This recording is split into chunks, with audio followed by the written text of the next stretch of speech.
how have you seen the spike in development with all different type of developers raising their hand saying, hey, I'm a self-storage developer now because of that wave? Did you see a large influx of that? Acquisitions, value add, revenue management plays to, buying 30,000 and building 30,000. So much politics in development. We looked into development for car washes, and very quickly I was like, no, we can't do this. It's going to take forever, a lot of risk, and the politics, it's crazy. It's crazy. And if you're the seller, it can be actually an advantage, because what we did last year is we sold a lot of deals still on pro forma, but the only institution that was able to lend on pro forma was SBA. Welcome to the Chris Salerno Show, your go-to for real estate, business, health, and family insight. I'm Chris Salerno, CEO of QC Capital.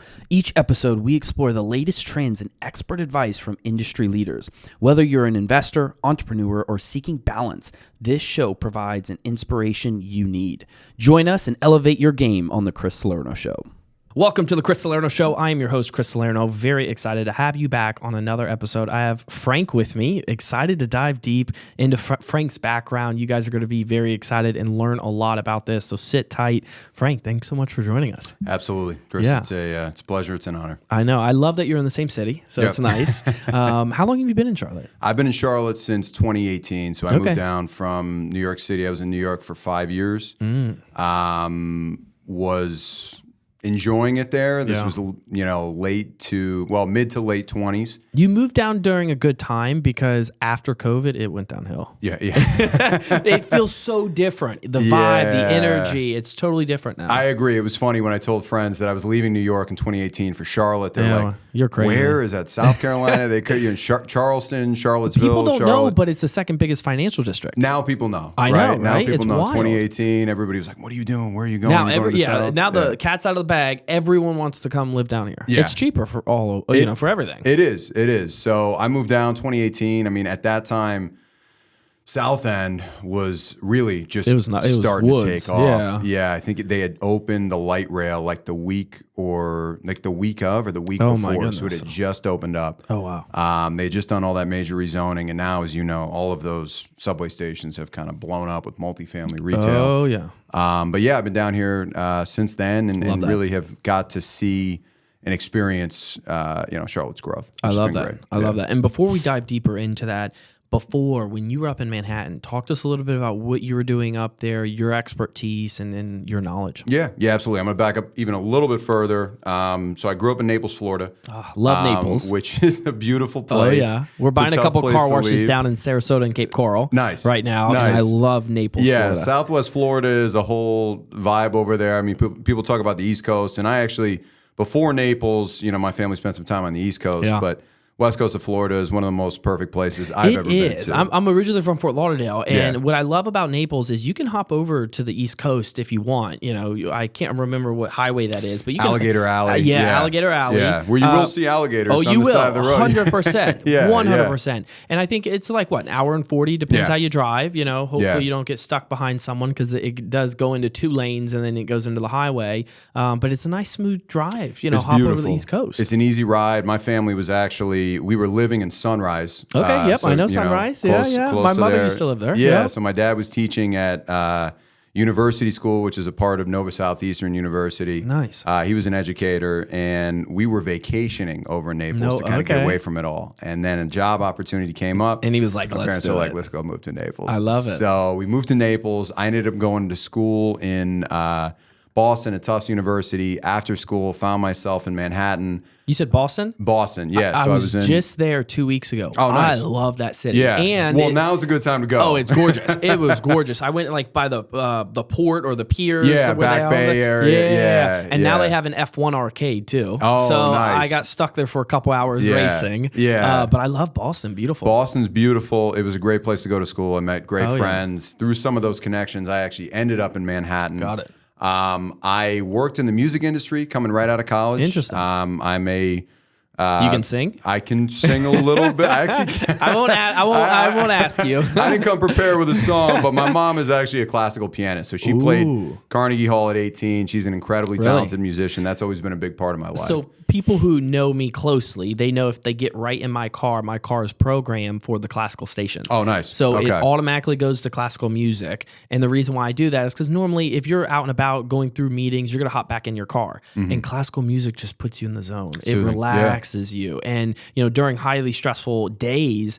I don't want to get in the car and hear, EDM or house music. I want to be nice and, peaceful where I can think, and boom, it goes on when I turn the car on. And without nerding out too much, classical music is incredibly complex compared to a lot of the modern day pop music. We hear 4-chord progression, stuff like that. You listen to some of these classical pieces from the 1800s, you're like, man, it's wild. It's unbelievable. Oh, it's crazy. It's unbelievable. So I grew up listening to a lot of that in the house. My mom would always be practicing, stuff like that. And I've been kind of musical since growing up. So I started in New York at a record label. I interned. I worked for an artist management group to make ends meet because I wasn't making enough money doing that to live in Manhattan.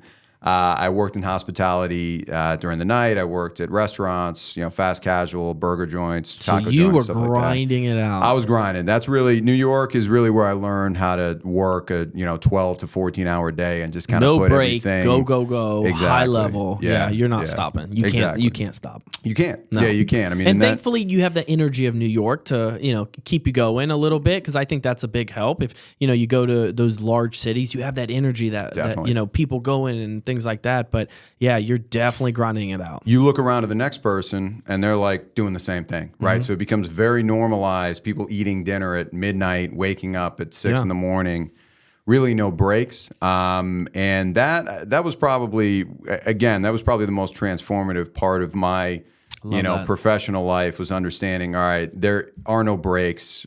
Everybody else is going to be working just as hard as you. And people You're not need special, that. Right? People need that throughout life. Yeah. Because college and high school these days, they want to get participation trophies. And I don't do that. I have a 4-year-old son, 4.5. He's going on 25. And one time my mother gave him something because he participated in this gathering. And I said, no, he didn't win anything. You give an award when he wins. Yeah. You have to have that mentality. And I think people get into the real world and they think it's easy. They're going to get handed everything to them. But people need to experience that type of service work, where they're going to get yelled at, they're going to get cussed at, people are going to have attitudes with them, and you have to keep up with the fast-paced environment, because that's the real world. Yeah, and I agree with that, and I think that's where, in New York, it's still to this day, it is a great place to go. It is to learn, how to really hustle, because that attitude will always be there. But most definitely. That's what happened to me, right? I kind of figured out, all right, I came from a very small town in Naples, small community, went to a small private school. I was a bigger fish in a smaller pond. New York, there is no bigger pond than New York City, there's right?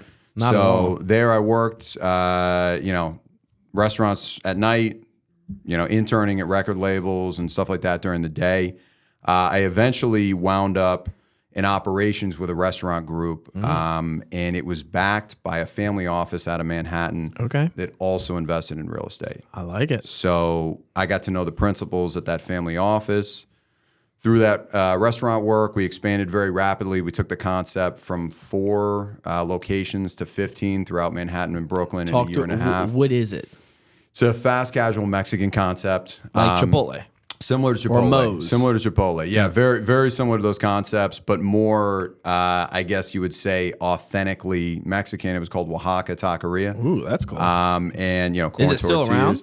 Around?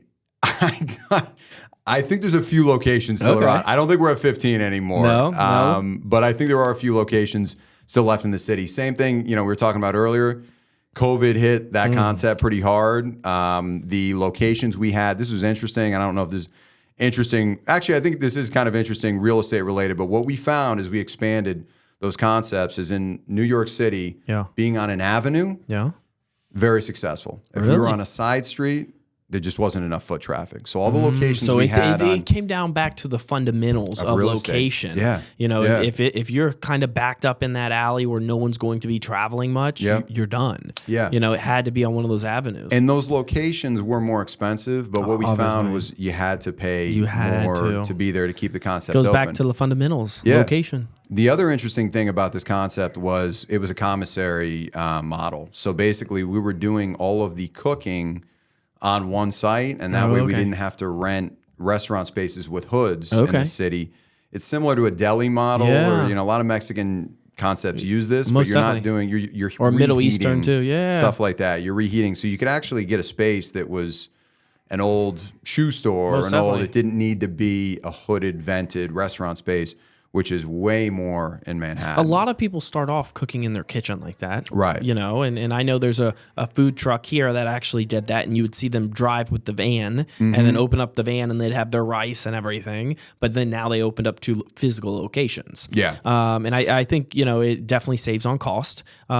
Possibly, you got to travel and things like that, depending on where the location is at. But you have to pivot, especially during those times. And we're seeing that right now too, given the current market environment, which we'll touch on here in a second. But that's very interesting. So went up to about 15 locations. Went up to 15 locations. It's the owner, me and another manager really kind of running the whole thing at that point. We're not overstaffed, right? We're understaffed at best. So we're driving to 15 locations. Our delivery driver doesn't show up one day, I be driving the truck, right? Wow. So stuff like that, where it was like, man, this is extremely annoying. Oh yeah. But I'm just going to push through it, Most right? definitely. So that was just under 2 years. Became close with the principals of that family office. Nice. Started talking about how we could potentially work together on their real bread and butter, which was real estate. So they had invested in a lot of multifamily on the LP side. Let me remember this correctly. Their fathers, so it was 2 friends, their fathers had actually bought a lot of real estate in lower Manhattan in the 70s, sold in 2006, took a lot of that money, invested in multifamily in the Southeast. And they had just started to get into self-storage. They had come about 1 or 2 self-storage opportunities through some investor friends that they knew. They bought one in Columbia, South Carolina. They were looking at other opportunities in Asheville, other markets that they owned multifamily properties in. And that was right around the time I came on. And they basically said, hey, we've databased a lot of these markets. Yep. We want you to cold call these owners. We want you to try and get the financials. We want to try and have you convince them to sell or set up meetings, underwrite the deals, put in offers. I mean, we did everything. It's a lot of the same work I do now as a broker, but for this office. So we took the portfolio from when I came on, it was 2 or 3. We built it up to about 11 or 12. We started with self-storage acquisitions, so straight acquisitions. This was 2016, 2017. Oh, yeah. During that time, self-storage really started to heat up. So that was the perfect timing, too, of self-storage. It was good. Yeah, it was good. But there was a lot of new money coming into the space. We quickly shifted to, hey, we don't want to pay 6 caps in place. We want to figure out a way to add value beyond that. So we would start buying 30 or 40,000 square feet and building another 30 or 40,000 square feet. So a value add where you can build and develop. Yeah, which is a very common play in self-storage. Now, when it comes to the self-storage side, are you looking more, rural areas, more, city? Where are you looking when it comes to self-storage? Because, I went to Asheville over the weekend, and driving in Asheville, boom, self-storage. Yeah. And it's like, we're in the middle of nowhere, but you see people there with their boats, RVs, and things like that, So where are you guys geographically, or where were you guys geographically? You were in Asheville this weekend? Yes, I was. I was in Asheville this weekend. Oh, nice. I stayed Saturday night in Asheville. Nice. At the Kimpton. Yeah. Yeah. My favorite place. Yeah. It's funny because we go over there so much for work. Yeah. This was just kind of a, pleasure trip, basically. Oh, most definitely. Yeah. But was a great time. It's great weather over there. It was beautiful. Went hiking on Sunday. Yeah, we went hiking on Saturday. Nice. Yeah, that's funny. It's my first time hiking, actually. Oh, really? Yeah. Nice. Yeah, there's a nice little waterfall. It's about 20 minutes from Asheville, headed back towards us, east of Asheville. It's a nice waterfall, easy hike, 2 miles, 2.5 miles. Nice. So it was nice. We'll have to do that next time, because this was not I'll shoot you a text of the place. Yeah, there's an app I use. It's called like All Trails. Okay. I don't know. Check it out, and you can rank it on how heavy you want, how hard you want it, all that type of stuff. Nice. But it's real neat. I like the ones with the waterfalls. Yeah, yeah. Feel the water. It was nice and cold, but that's what I like. That's what this was. It was called Graveyard Trails. It was about an hour. We took the Blue Ridge Parkway out there. It was about an hour away. Yeah. And there was a waterfall that everybody was trying to find, but nobody could find it. And then finally, at the very end, we came across it. And it was, it was worth it's the wait, nice to just be peaceful, listen to the water, all natural. It was good. Yeah. So to your question, Asheville is a great storage market.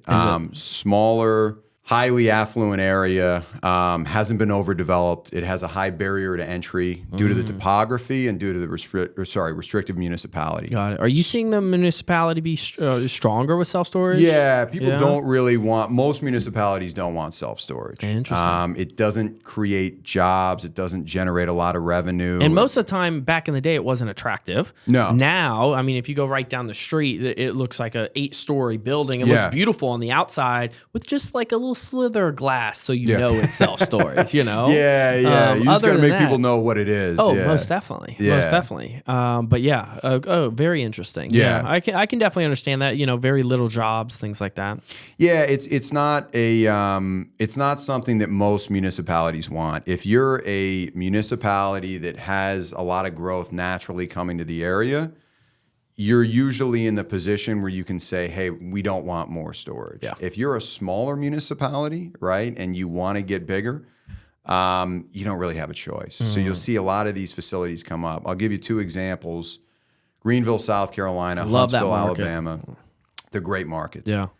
I would have a really tough time wrapping my head around building in either one of those markets over the next couple of years, because there's been so much self-storage development. It's occurred there that rates have become very, very low, right? There's a great, AJ Osborne says this, he runs a self-storage podcast. Yeah. I think it's a great adage to know about the self-storage industry.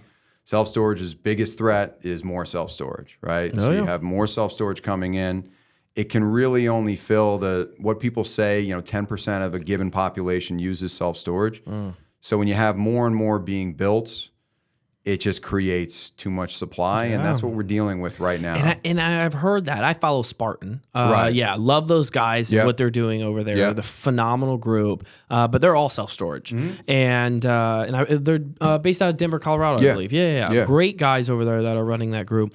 And, I love following what they post with content and everything. But I've noticed in the conversations I've had, it's definitely the price for self-storage on a unit basis has dropped. Obviously, rent has as well with multifamily, but I think they're seeing that tailwinds of that oversupply in a lot of these markets, especially with self-storage. Yeah, I'll give you kind of what we've seen over the past couple of years since I got into brokerage. So I switched from acquisitions into brokerage in 2020, right as COVID hit. Right, I took a job as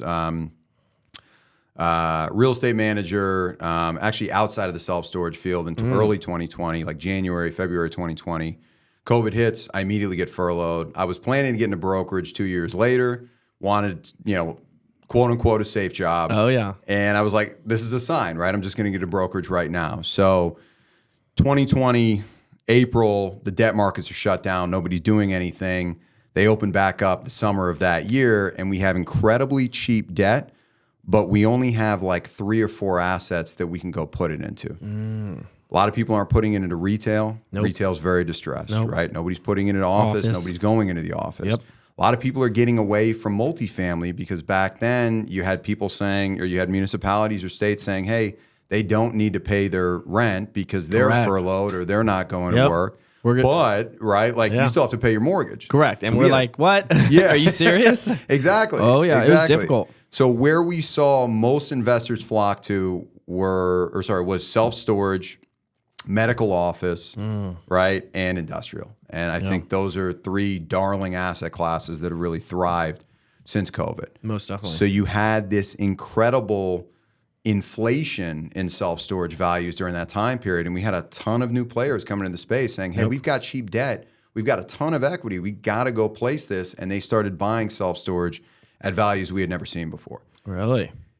And because of that, brokers started underwriting, equity started underwriting to assumptions that maybe had occurred the previous year, but they were very, very aggressive. I mean, we're seeing that with the multifamily space. You know, but prior to the interest rate hike, everyone was going wild when it comes to underwriting, 8, 10% rent growth. Exactly. Year over year, cheap debt, obviously, with cheap debt, you can pay more for a property. If you're getting money and you're borrowing money at a lower cost, you can pay more compared to a competitor that has to pay, more for that money that they're borrowing. Yeah. And so saw all of that, and everyone was just going gung-ho on those rent increases. And then, right now we're seeing what's happening. Well, and we had seen those rent increases did occur for a year during they did. COVID, right? 100%. So they had a year of track record because I remember sitting at a North Carolina self-storage show. This was in Wilmington in 2021, and all the major owner-operators around the room said, I just increased rents 15%, and I'm 99% full. I just increased rents 30%. I'm 99% Well, we full. can keep increasing because we have high occupancy. Right. So we had that year or year and a half of this occurring, and a lot of people, what they did is they said, all right, we're going to take this and we're going to expand this over the next 6 years or 5 years or whatever it might be. Equity became, I think, in my opinion, a little bit spoiled. Oh, right? they did. It said, hey, investors listen, did. Equity, institutional equity, retail investors. Right. I remember having phone calls with investors, and they're like, "Oh, your hold period's 5 years? No, I want 2 years. Too long." And I'm like, "This is not a fix and flip type of house." Yeah. I'm like, it doesn't happen. And I remember losing so many investors because they want, we want 20 plus IRR. Right. I'm like, IRR is misconstrued big time because it takes the time into a factor. Right. So you can let me drop my exit cap. Boom, I can hit your IRR. Right, of course. Like it's so I'll increase my misconstrued. rental growth assumptions, right? 1%, and boom, I can hit it. So they would all want 20 plus. And I'm like, look, we're in high teens. Then when they wanted high teens, we were in low teens. Right. And we're like, look, we are between 12 and 15. It is what it is. No, we want 20 plus, or we want 18. Okay, well, IRR's hugely, misconstrued because of underwriting and with exit assumptions. And it's like, it just doesn't make sense. Yeah. You be happy with the 10 to 15. Yeah. It is what it is, but that's what you should be happy with. If you get above and beyond that, that is the cherry on the top. But everyone got so spoiled because they wanted that, I'm going to flip this property right away and I'm going to get a 50+% IRR. Right. And it's not realistic.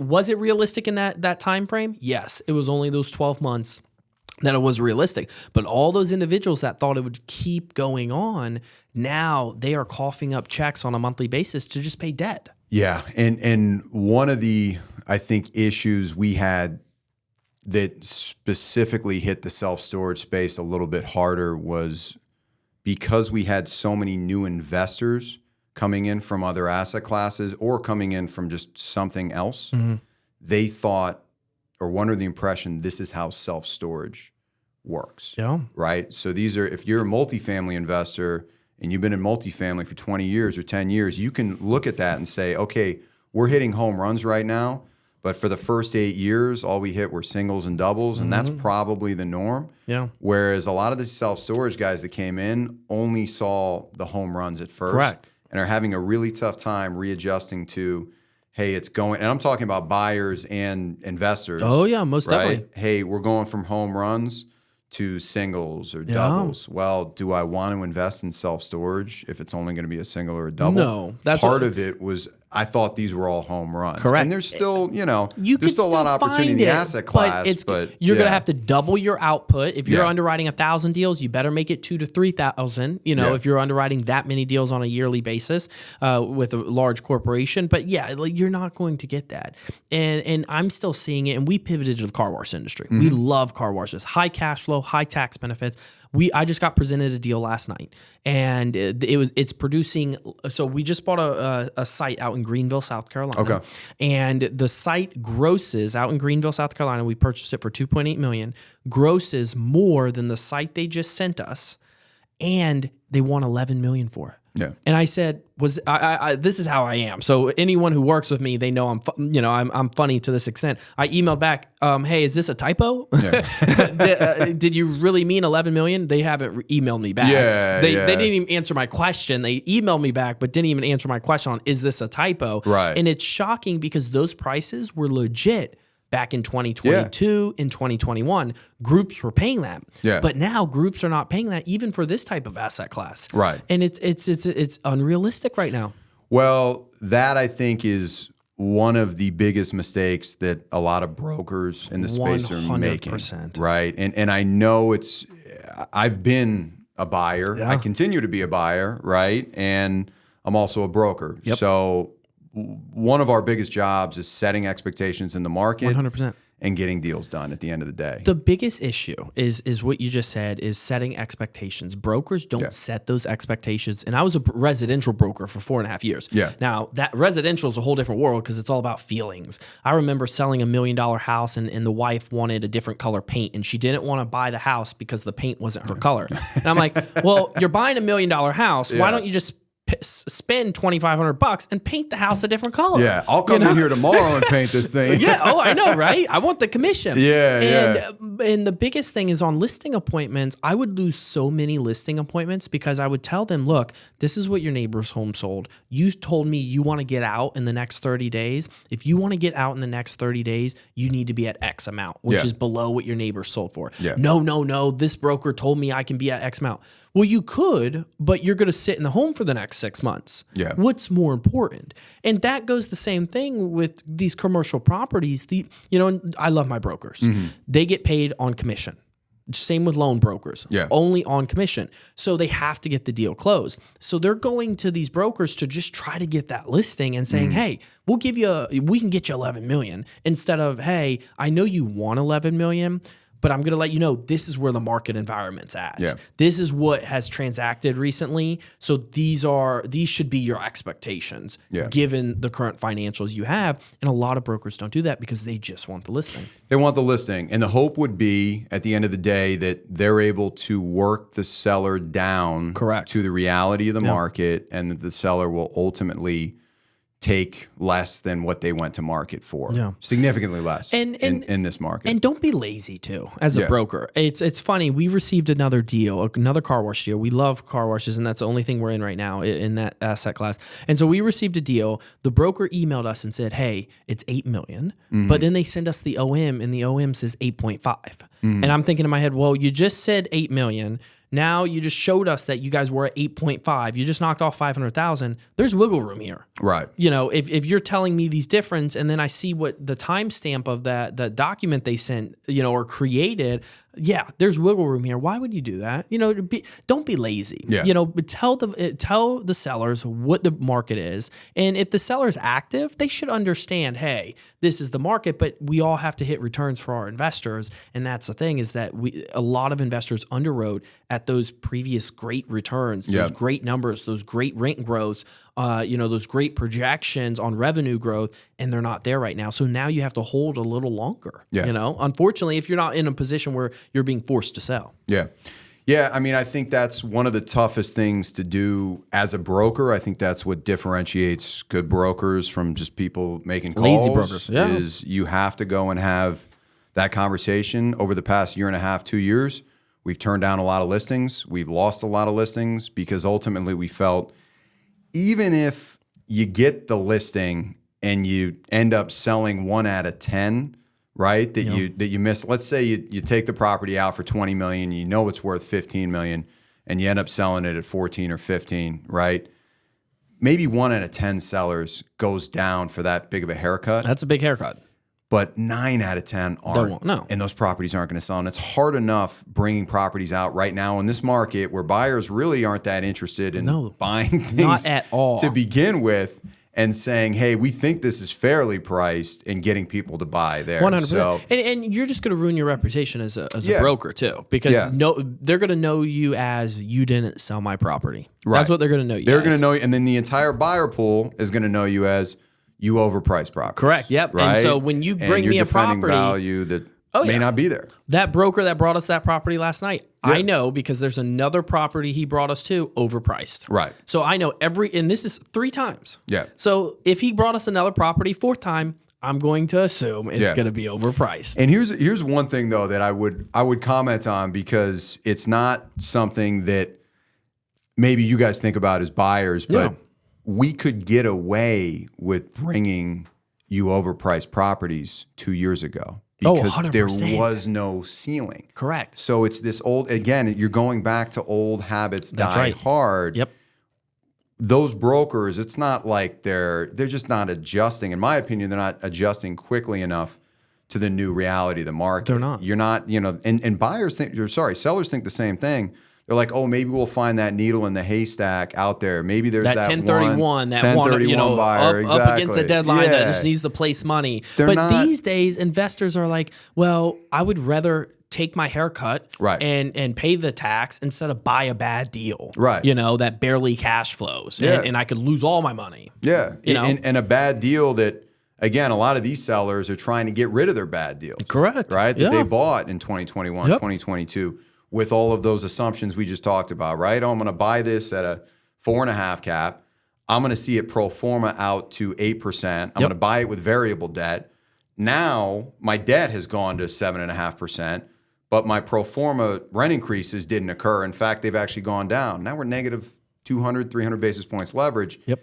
I'm trying to pass that on to somebody else and say, hey, I just want you to take it. I don't want to cut. Well, the reality is those people need to take you got to take it, and that is investing. Yeah. You're not going to have all those home runs like you said. Yeah. You're going to have a single, you're going to have a double. You're sometimes going to strike out. Yeah. And you have to understand that that's going to happen when you are investing, and you're investing at a very high rapid pace.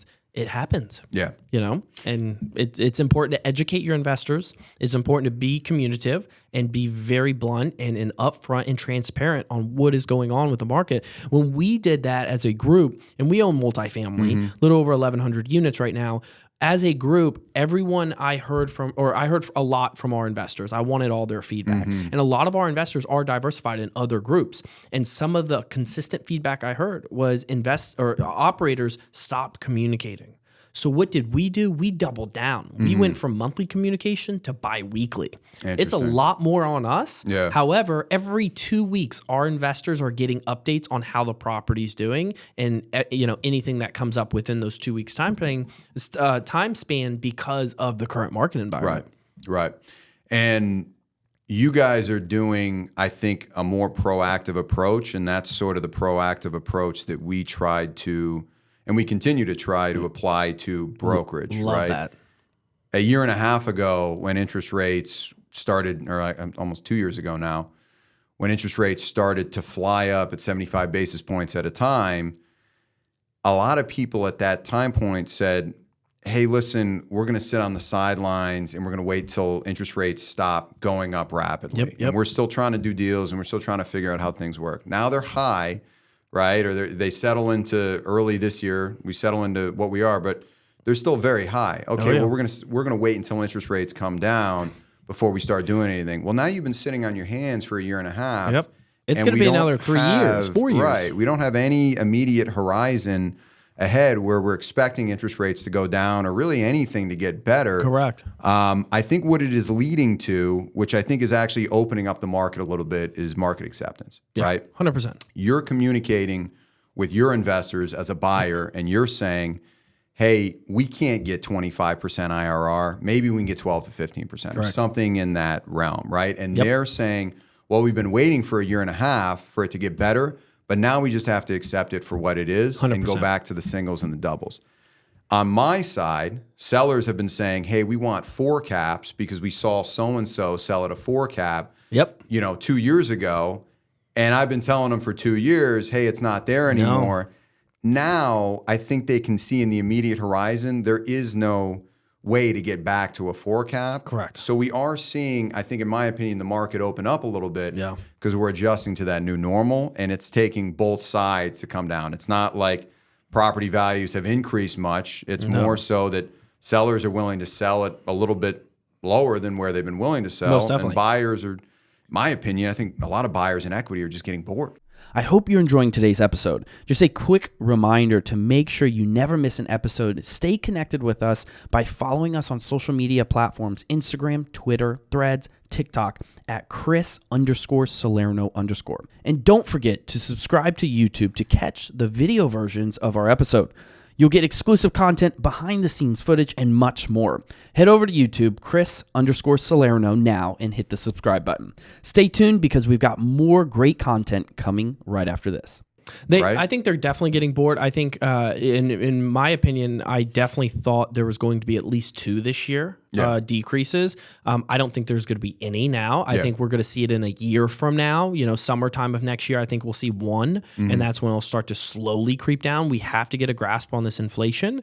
I definitely feel that lenders in 08 and 09 were so easy to smack that button of foreclosure, and they're taking the property. Where now they're like, look, we can't do that because we did that back in 08 and 09. We foreclosed on everyone and their mom, and then we were stuck with all these properties and there was no buyers for them. Right. So then, we don't want to be operators and we don't want to hold these because then we're going to lose out all of our investment. So let's go ahead and work with these operators. And if some of these lenders are taking haircuts, they're taking the haircuts to just go ahead and get them off their books. And then the buyers that are willing to buy right now, with educating their investor base to say, look, we're not going to hit the high teens. We're going to hit the low teens, but these are still great opportunities right now because the market will rebound in 3 to 5 to 6 years from now. Right. And so we're just going to have to hold for a lot longer, and we have to have lower expectations. I think a lot of groups, and I'm on a bunch of distribution lists. I'm sure you are as well. I'm seeing still 2-year holds, and I'm like,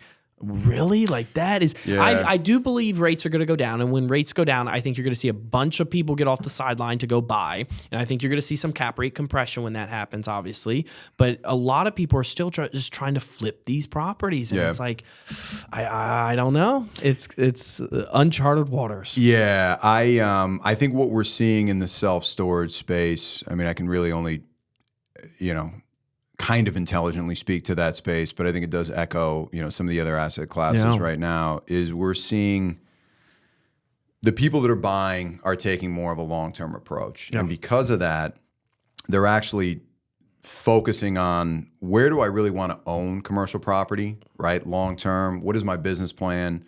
They're not buying anywhere that's a good deal, right? If they see a property that's a 10 cap in Nebraska, in my opinion, the smart buyer is saying, hey, I don't want to own real estate in Nebraska. Correct. The 2-year holder may say, hey, I'm going to buy this and I'm going to flip it at an 8 cap and I'm going to make this much. Well, the reality is if interest rates stay the same or they go up or whatever it might be, now you just have a dud in Nebraska. Correct, and no one wants Nebraska. So that's the issue that I think we're seeing with a lot of these short-term investors. And this is going back to what I was saying earlier, these newer investors that hit home runs in 2021 and 2022, first half of 2022, they're now still looking for that same business plan. They're looking for a short-term, 100%. I feel like flip. house flippers came into the multifamily space. Yeah. They came in and saturated it, started syndications, things like that. And then they came to the self-storage space. And then they came over to self-storage. When they realized that they couldn't get anything better than a 4.5 cap Correct. or 4 cap in multifamily, they said, oh, you guys are selling 6 caps?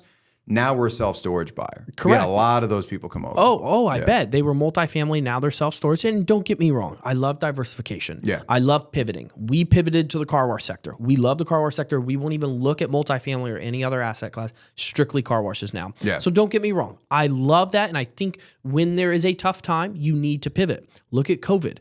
Businesses did not pivot during COVID, and look what happened. A lot of them went out of business because they did not know how to pivot, go online, or food sales through Uber Eats or DoorDash, in certain markets. So I think it's very important to know how to pivot, when to pivot, and to do so. Now, I think it is not smart to do it and then have those same expectations and not understand the industry. Yeah. It took me over a year to just understand the industry before we actually got into it.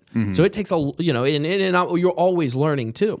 But you're 100% right. Those house flippers went into the multifamily space, got very tough. A lot of people made money. A lot of people lost money. Then they said, looked over at self-storage, noticed that, and now they're jumping into self-storage. And I'm seeing them creep into the car wash sector too. Yeah. Oh, yeah. And I told my business partner, I said, watch, a lot of them's going to lose their ASS. And the reason why is because car washes are more higher operational than any other, type of real estate asset class, really, because of all the equipment, the chemicals, all of that going on. And so I'm slowly seeing it now, but I'm sure you saw that tremendously in that self-storage sector. We started to hear about some of the, smaller and larger self-storage owner operators about a year and a half ago. They started saying, hey, we're looking at car washes. Yeah. Oh, really? And then to accommodate, we've seen some self-storage brokerages actually get into, hey, we're selling self-storage and we're selling car washes. Really? Too. Interesting. Our area of focus is going to be self-storage. I love that. For the foreseeable future. We'll ride the wave up. We'll ride the wave down. I love that. I want to be... From my perspective, I'd rather expand the geographic area that we're covering self-storage. Smart. Even into international before we get into another asset class. Let's touch on international here in a second. I want to touch on how have you seen the spike in development with all different type of developers raising their hand saying, hey, I'm a self-storage developer now because of that wave. Did you see a large influx of that? I think what we did when I was mentioning earlier, when I was in acquisitions, we went from just acquisitions, value add, revenue management plays to, buying 30,000 and building 30,000 to get a nice blended return. Cause we're buying these at, 110 and then we're building it. Back then it was like $60 a foot. So we get a nice blended return. So you buy it at 110 a foot and then build it. 60, 65 tops. And then, again, this is going back to 2017, 2018. And then we switched to just development because the highest returns, the highest IRR was all in development. Higher risk, higher returns. Exactly. Yeah. Right. So we've seen so many people get into self-storage space that start as syndicators or they're buying whatever, individual owner operators. Yeah. They start there and they look at it and they say, man, I'm having such a hard time finding deals, competing on deals. I'm just going to build. Yeah. And here's where I'm going to build. Right now, they're now first-time self-storage developers. They can knock it out of the park, but if you're a first-time developer, that's a whole other set of challenges. That's a much longer timeline. I've dealt with some stuff. So much politics in development. We looked into development for car washes, and very quickly I was like, no, we can't do this. It's going to take forever, a lot of risk, and the politics, it's crazy. It's crazy, and you really never know. I mean, I was joking around. You mentioned Spartan Investment Group, and we're part of a storage mastermind with Scott Lewis, and he ran us through one of his sites and talked about, I can't remember what the challenge was. It was something like protected indigenous plants on the site that they could only build so many. And we've dealt with that, right? We dealt with Venus flytraps that you needed. We dealt with wetlands issues, people are like, stuff what? like that. Are you serious? Yeah. Every site has its new challenges that you've probably never encountered before, right? It's unique to the expense of you, the developer. You have to pay for all of that. You have to pay for relocation if it's certain things you have to relocate, or even groundwater. Yeah. If you can't have a retention pond. I know one of the things in Charlotte is if it's under an acre, you don't have to have a retention pond, but over an acre, you have to have a retention pond. Well, in some locations, you may not be able to develop that size that they want, so then you have to go underground. And all of that that could be $500,000 or $1 million to just do that. Yeah, it's a ton of money, and that's it's all connected to what we've been talking about. But if you're in that position, you say, all right, now I got to take the stormwater underground. Yeah. I'm going to add $500,000. Well, how do I account for that?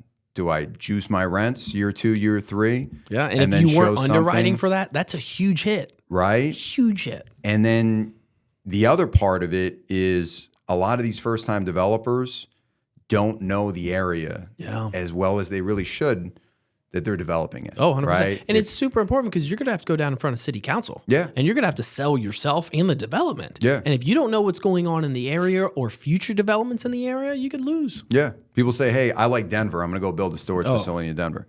Well, I live in Florida. Yeah. How often am I going to make it out to Denver? Correct. Right? Oh, most definitely. Do I know that the guy down the street is considering doing the same thing? Yep. That's what happened to a lot of these first-time storage developers. They didn't build what the REITs or the larger private equity groups wanted to buy. They either built too small. They built a ton of climate control when everybody else was building climate control. So when we talk about new storage development, since 2017, 2018, nobody's building, for the most part, nobody's building non-climate anymore. because it doesn't underwrite as well. So everybody's putting in the same type of product, and they're saying, hey, I'm going to put in the premium climate control, the 8-story building that you talked about on wherever it is here in Charlotte. Yeah, it looks like a hotel. Moorhead, looks like a hotel. That facility is all offering one type of product, right? It's offering, for the most part, climate second through 7th floor, right? Elevator access, climate control, smaller units. So we've all been putting in the same type of product for the past 5-6 years, and now most of the markets in the Sun Belt are oversaturated with I was going to say, do you feel like it's oversaturated? I feel like the self-storage industry, this is my personal opinion, because back in 2022, I started researching different asset classes. That's why we're in the car wash sector. And I looked at the self-storage, and I could not, I felt it was oversaturated. And I felt that it was going to mimic multifamily when it came to rents during this time, and I couldn't get across from it. So the self-storage industry operates, I can't tell you it's oversaturated across the board. Understood. Yeah. Because it operates on a 3 to 5 mile trade area, right? So when you're looking at that 3 to 5 mile trade area, you can say, and I can't even tell you Charlotte's oversaturated. I can't even tell you South End's over, right? It's just hyper localized, and that's the part of self-storage that's super attractive. I could say, hey, this part of Charlotte and Uptown or whatever it might be, that's oversaturated by quite a bit. But if we go up to Mount Holly or if we go up to Huntersville, there's actually great opportunity here. Yeah. There's a pocket in, kind of in that area north of Charlotte, Huntersville, where you can't build a lot of self-storage, right? So you find those restrictive municipalities within a top 25 MSA, then you're in the money, right? But it's going to take a long period of time to get all of that approved. They don't want you there. I think that's super important, and it really comes down to the numbers, that 3 to 5 mile radius, and the how many households are in that radius, because a lot of people are saying car wash is oversaturated. Right. Well, by the numbers, it's not. Yeah. Plus, KKR just did a huge investment into the car wash industry, which perked all of Wall Street's eyes up and ears up on this industry. And I get asked a lot with the Florida markets, is car wash oversaturated? Because you can see a car wash on every single block. Right. I said, well, let's pull up demographic. And one of the properties we have within a quarter-mile radius, 1,800 multifamily units are being developed and going online within a quarter-mile radius. That is huge. And when it comes to self-storage too, I can understand, because I live right off Providence. Right when you turn off Providence, there's a huge self-storage building. Looks gorgeous. And I can understand that, okay, there's one right here, there's one right down the road. But if you pull up those type of numbers, you're going to see in that dense area, there's a lot of people that live there. Yeah. And there's a lot of people, a lot of apartments, and people are going to use those self-storage because they have so much stuff, they can't fit in those apartments, so they need to place it somewhere else. Yeah. I think there's a very big difference, and this is what, as you were explaining that, this is what I was thinking that did occur in self-storage, and I'm curious, it might be something to look out for in car washes, but there's a very big difference between building to a demand in the market and building to an consumer demand in the market. Correct. Versus an investor demand coming down from New York or Chicago or whatever it might be. Oh, yeah, most And that's why so many storage facilities that were built in 2020 and 2021, 2022, they all look the same. You weren't building this nondescript single-story facility that people couldn't sell to higher net worth investors. You were building the 3-story, the 5-story, the 7-story box in downtown. You're paying $2 million, $3 million just for the dirt and then going vertical with it. Well, on the consumer side, what we're seeing right now is that 7th floor is the worst performing floor. Really? And then the 6th, and then the 5th, and the best performing floor the lowest. is just the ground floor, right? Really? Most people want ground floor access. Most people, outside of like the major metros, want to be able to pull up to their unit in a truck, in a van, whatever it might be, roll up the door and unload it. So a lot of that stuff that was kind of being driven by higher net worth investors in major cities, that's very different from consumer demand, right? And that's why so much climate control was built back then, because it underwrote well. But the reality is now we're seeing it doesn't rent out nearly as well. So you're seeing that when you analyze the P&L, or rent roll, is that your top floor is normally the cheapest. Your occupancy and the stat, occupancy too.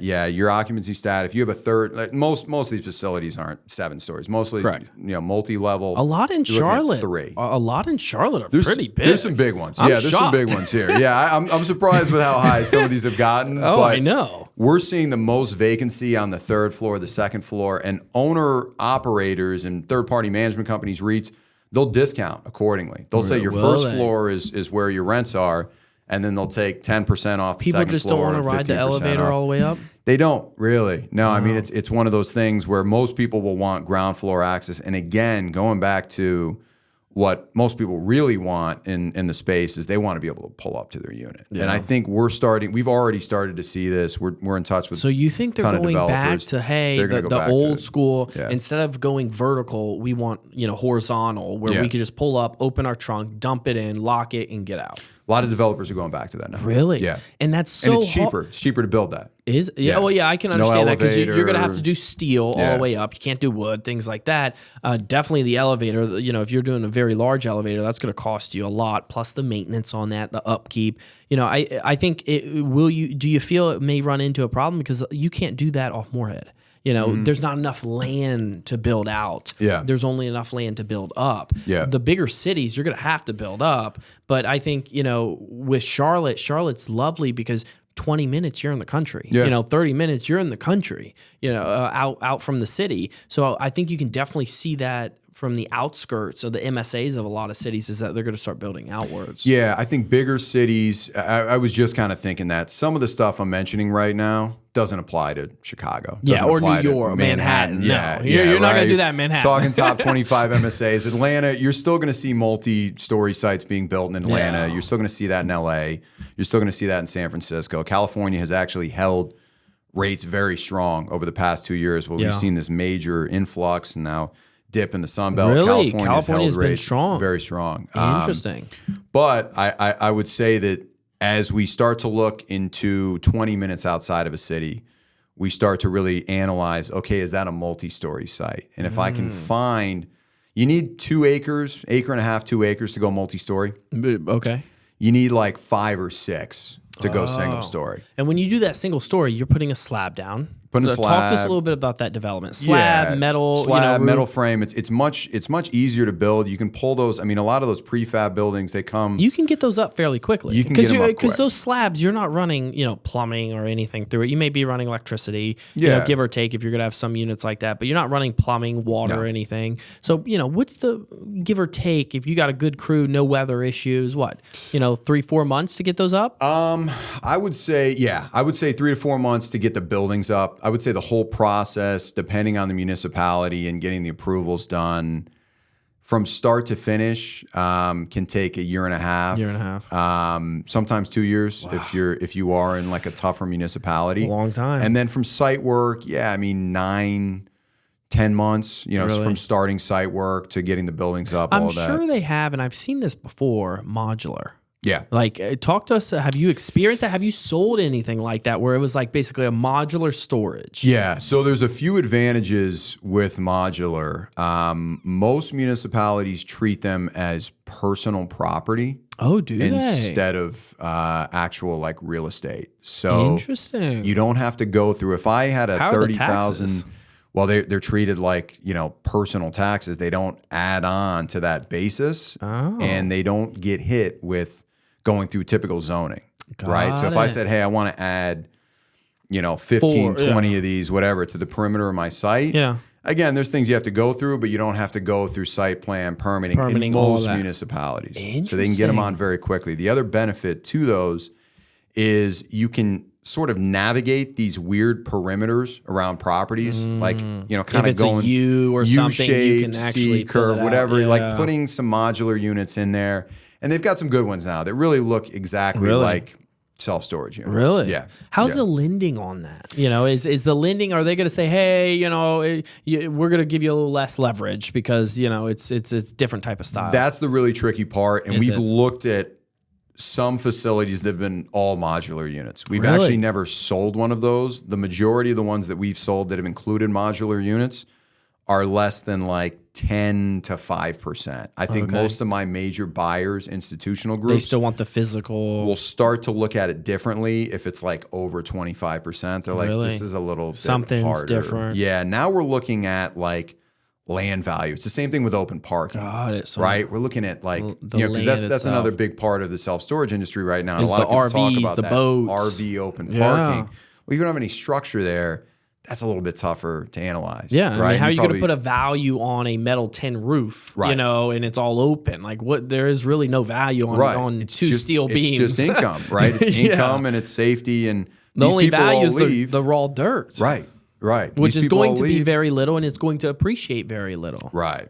And that's, I think, one of the reasons that the modular space and the boat and RV space, when you talk with people in self-storage, everybody wants to get into the space. Yeah.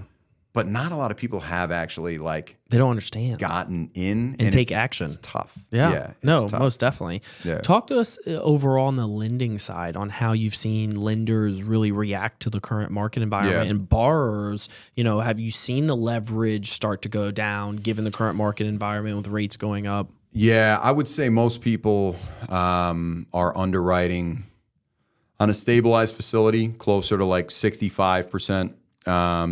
I think we saw, as much as 80%, 85%. Interest rates have gone up a good amount. I think they're settling now, high 6s, low 7s on stabilized property. Really? One of the toughest things to finance right now, and because of that, I think it's one of the biggest opportunities in the space is lease up certificate of occupancy deals, right? Yeah. Too risky. Can't get those done. But we've seen the greatest drop in value in those types of facilities. So good opportunity. So I think there's good opportunity, right? But nobody wants to lend. So what do you do? Go pay cash for it, and you got to raise a fund, pay cash, get it up, stabilize it, and then throw debt on it. Yeah. I think that's a great opportunity, but it's very tough to get done right now.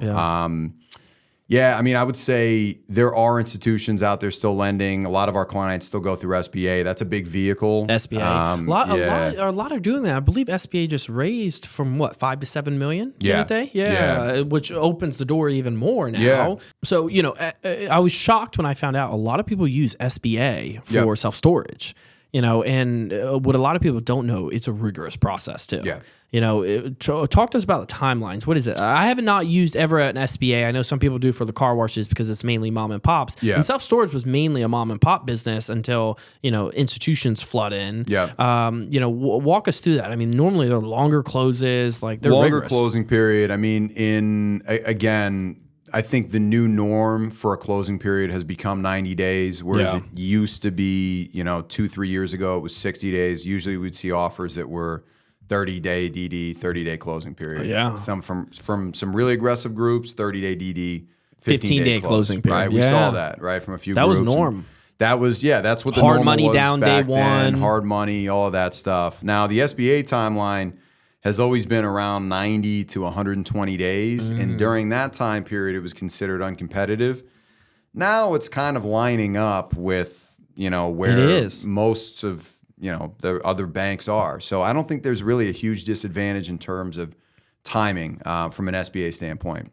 They are going to go through from, if you're the borrower, they're going to go through everything. Yeah. Right? If you're the seller, it can be actually an advantage because what we did last year is we sold a lot of deals still on pro forma, but the only institution that was able to lend on pro forma was SBA, right? So if you wanted to underwrite to a distressed property, it didn't need to be. When I say underwrite to pro forma, it wasn't necessarily a bad deal. It was an underperforming deal, right? It was correct 40%. And you got to get back up stabilization. You're getting 100%. a great basis. It was just very, very mismanaged. 100%. That's a great candidate for an SBA property.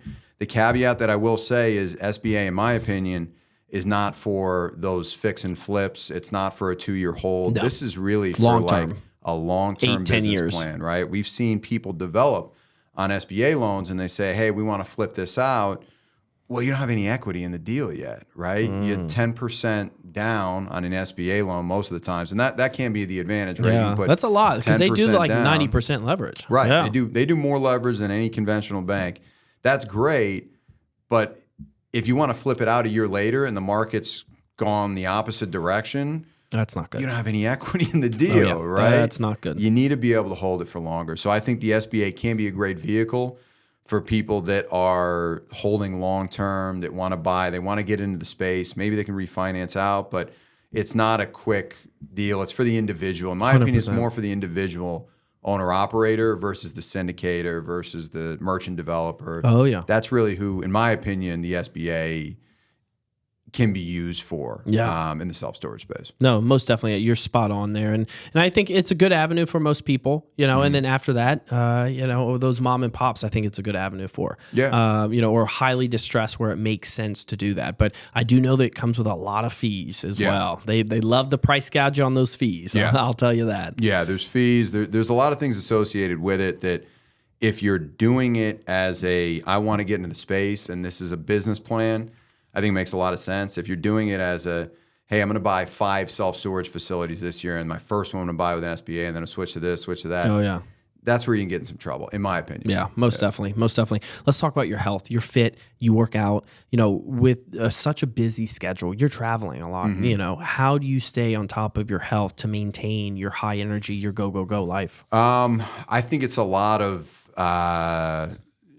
time management. I think as a broker, that's the best thing that in anybody Discipline in real too, estate, right? It's understanding, hey, I'm going to be up early. I'm going to go to bed early. Yeah. I'll usually work out. There's a program here in Charlotte, ISI. I've seen that. How is that? It's great. It's HIIT style workout. I'm there most mornings at 6:15. They've got, I think like circuits. There's a bunch of locations here in Charlotte now. Yeah. But circuit Do they start training. out in Myrtle Beach? Somebody I told don't know. me. I saw something out there. Yeah, I don't know where they started, but I don't think it was Charlotte. No. But yeah, but it's similar. F1 or any one of those. I like Orange Theory. Full Orange total bottle. Theory, You go in, similar, boom, knock it out. Yeah, so you're in, and that's what's good. I think this year I've kind of made that transition to, all right, I'm going to get up because I've gotten older. Oh yeah. So I got to stretch for 30 minutes, and then maybe I'll do yoga, and then I'll do cardio, and then I'll do weights, and it was like a 2-hour routine, and I was like, I don't have time for this anymore.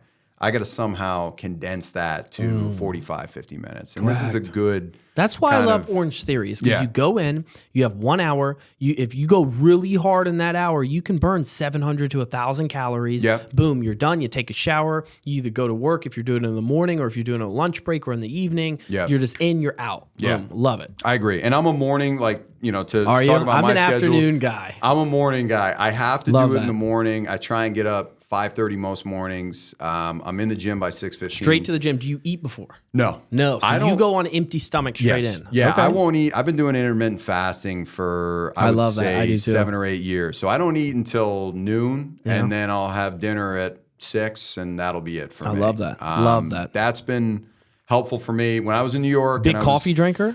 I drink, I would say, a cup a day, and then I'll have, an afternoon Celsius, or I've actually switched over to Celsius recently because coffee was a little Something too heavy different. in the afternoon, Yeah. but just a little, caffeine burst. But I'll do 2, coffees or 2 caffeine drinks per day. One in the morning, one after lunch. I need it after lunch. I just, if not, I'll start to sit there and just fall asleep. Yeah. So I skip my lunchtime, and I only do evenings. So I don't I don't do breakfast, or I may have a smoothie for lunch. Okay. Or if it's a lunch meeting, I'll eat lunch. Other than that, I skip lunch and I only have evenings, because I figured that same thing out. It's like right after you eat that lunch, you're like skittish. You're like, oh. Yeah, you get tired. And I hate that. Yeah. I hate that. I want to go. So I use my mindset to power through that if I have lunch meetings. But other than that, I like the evening time. Yeah. And that's I think that's a good way to do it. And sometimes I've done that where it's like you have a call, and then you have another call, and then all of a sudden it's like 3:30, and you're like, oh my gosh, it doesn't make sense to eat lunch now. So,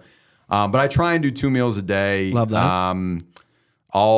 I would say I'll work out 5 days a week, usually like 4 workout classes. I'm going to yoga tomorrow. Nice. And then I'll do something on Saturday. Sunday will usually be a rest day. Saturday will be maybe we go hiking or Whitewater Center, or, something outdoors. Something a little bit, something outdoors or something different. Even right? if it's a walk, just something outdoors. Yeah, exactly. So I've been working more on, I think for a while it was let me ramp up and let me just grind as hard as possible. Correct.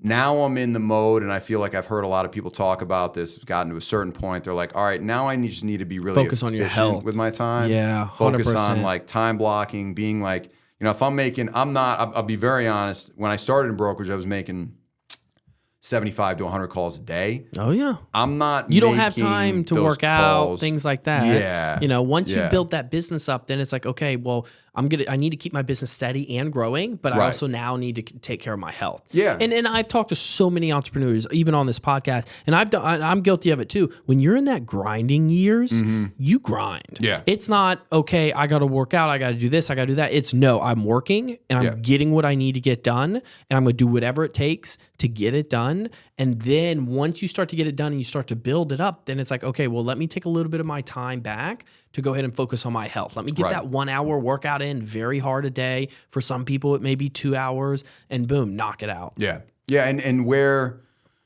it's been essential for me is finding, okay, well, I'm going to take some of my time back. Yeah. By hiring somebody else to do this, to do that. When I started in brokerage, it was just me. I was underwriting all my own deals. Cold calling, all that. I remember that. Transaction court, all that stuff. Then I said, all right, well, we need somebody that just focuses on underwriting. Yeah. Right now we've grown to a point where we're 10 people, and now that underwriter, our head analyst, now has somebody beneath him. Right. Love that. So it's just kind of, it's not necessarily, we're covering more ground. It's just I'm not trying to do everything. Because I can't be the best at everything. I can be good at what my role has now become, which I think is more so quarterbacking and less so, hey, let me cold call one facility owner in this market. Yeah. That's now a job for somebody else. Yeah, no, most definitely. How are you staying disciplined when you eat? Because you're very fit. I could look at you. You're not eating, terrible food. You know, you're not going and eating fried chicken or anything. Is that even possible? I know, right? I will tell you, if you go to the Amex lounge at the airport, those cheese grits, oh my God. I would just go there just to eat the cheese grits. They have good food there. They have really good food there. If you could just get in and be like, hey, no, I'm just here to eat. I don't even have a flight. I'm just here to eat. 100%. But you're right. Here in the South, we love the fried chicken. We love the grits, all that. I like to stay away from that. I'm very disciplined mentally. Yeah. How are you doing that? So it's tough because what you just described, in terms of hustling and staying on top of everything, cooking for myself was never a high priority. It would be, all right, let me take a little bit more time to work out. Let me take a little bit more time to read. I'm a big reader. Let me take a little bit more time to... It takes time to cook. I mean, you're talking 40 minutes to an hour, then you got to clean up. And then it's just, for a while, it's just me. I'm sitting there. I'm like, all right, does this make sense? And don't even get me started with inflation. I mean, it feels like it costs a lot more to cook your own food than it is to go out and just buy it. Yeah, I think it does. And there's a lot of fast casual places that you can go to do that. Yeah, I would say Kava's good. Yaffo, those places. Don't get Yaffo. Yeah, we probably go. There's only a couple in town, so I'm surprised I haven't seen you at these couple I know, right? healthy locations here in Charlotte. But yeah, I mean, I've started to cook more for myself this year. That's been something that I think it's been more of a goal is to cook for myself, to take time out, to go shopping.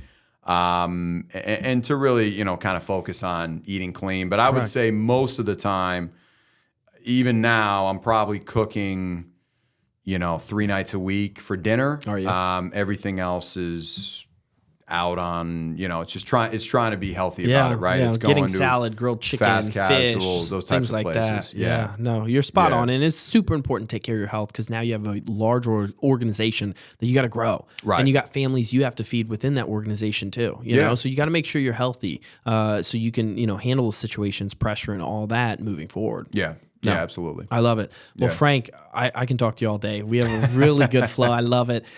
Excited to have you on in the near future. Excited to see what you guys do, especially in this challenging marketing environment. Being transparent to all your clients, letting them know what's going on. I love what you guys are doing. Yeah. And so, thanks so much for joining us. Yeah. Pleasure being here. Thanks so much, Chris. I appreciate it. Most definitely. Thank you for tuning in to the Chris Salerno Show. We hope you enjoyed today's episode and gained valuable insight to help you along your journey.